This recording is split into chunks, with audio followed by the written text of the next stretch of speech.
Okay, I'm going to show you how to change the capacitor and a carrier home air conditioning unit.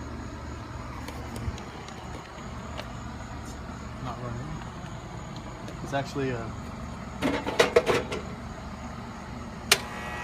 a little bit of noise, but the fan's not going. And the problem is it's not cooling inside the house. So, because it's not cooling inside the house, it's probably just going to be simple capacitor. I'll show you how to change it.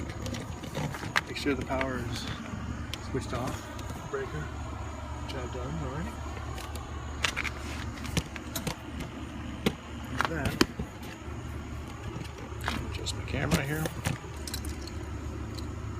I just started taking the screws off. There's 4 screws. There's one here, here, here, and here. I just took this one off, and I'll show you.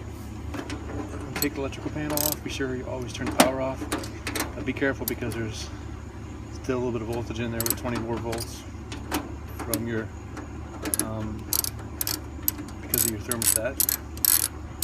And also, when you're talking about changing capacitors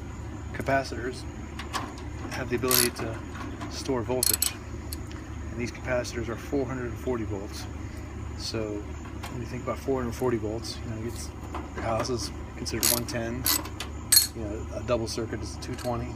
But these are 440. You can double that. So it can really hurt you. So if you don't really know what you're doing, don't mess with this. Okay. So take the panel off. Let's see your capacitor here. Okay, and since the power's off, when you go take these, take the wires off, and take the capacitor out, and once your power's off, like I said, you first take a picture of where the wires all go. That way, with your phone, that way you could use it for reference. I've already taken a picture. And I'm going to remove these wires one by one. Doesn't really matter the order on this, but just do not touch anything else, and don't touch the metal with your fingers. Use a pair of pliers that has good isolation on it. And removing them.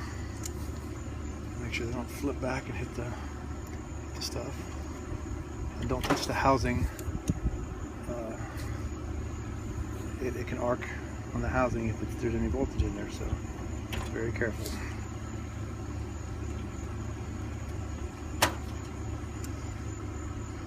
And then, this is in here pretty firmly. There are 2 screws that you got to take out. Right in here. You don't have to take them out, you just got to loosen them pretty good.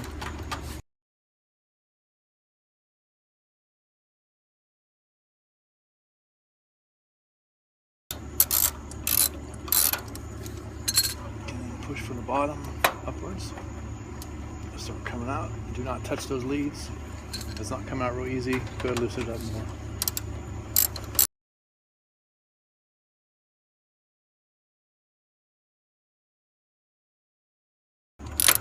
Okay, there we go. The top screw is almost all the way out. Or it is all the way out, I guess. And go ahead and remove it. So I'm just going to remove it all the way because it doesn't want to come out. So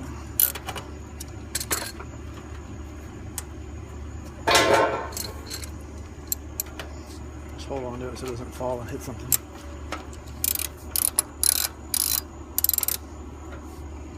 Okay.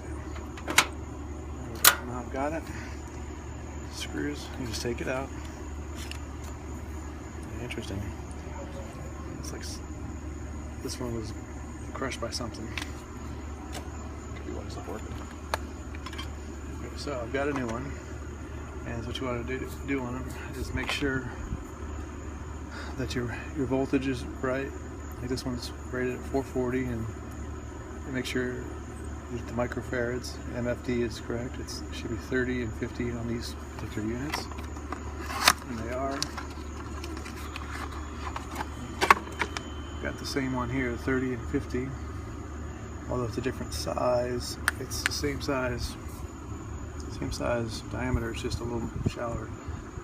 So, but the rating is identical. So if the rating's identical, then it's okay, because you know, different manufacturers make. This is a TE capacitor. This one's a Jard, made by Mars. So you know, if it's a shorter one, as long as the rating's the same, you're good. Okay, so this one's 370 volts AC, really. That's what it says. This one says 440/370 volts AC. So that's fine. And then they're marked on the top, and one of them says HERM on it. That's how you can tell where you're at. It says HERM, H-E-R-M. The HERM is for the blue one, okay, and it says that's for the compressor. And then the one that says fan is for the brown wire, and the fan is marked fan, F-A-N. I don't know why. I'm not sure what's a HERM, but that's what the compressor's for. So I'm going to put it back in the holder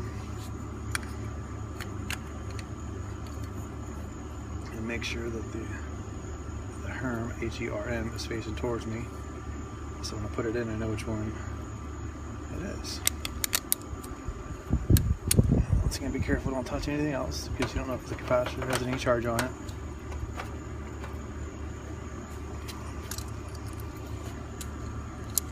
Be very careful screwing this back in, so you don't touch any wires or something accidentally.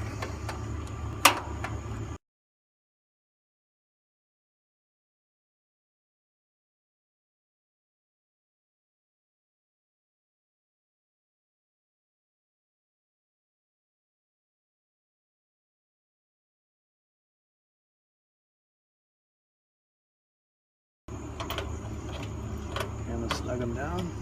Don't over crank to crush them, but just snug so they don't fall out. And then, very carefully, put them back in. So the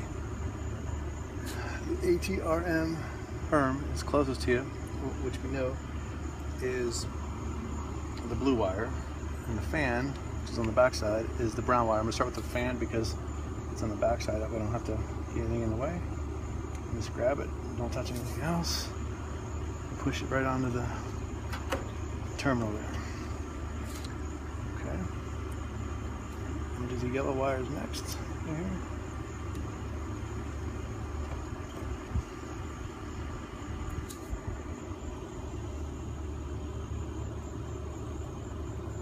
And then once if any of these terminals don't feel like they're snug on there, just crimp the connector just a tiny bit, and that should solve the problem for you.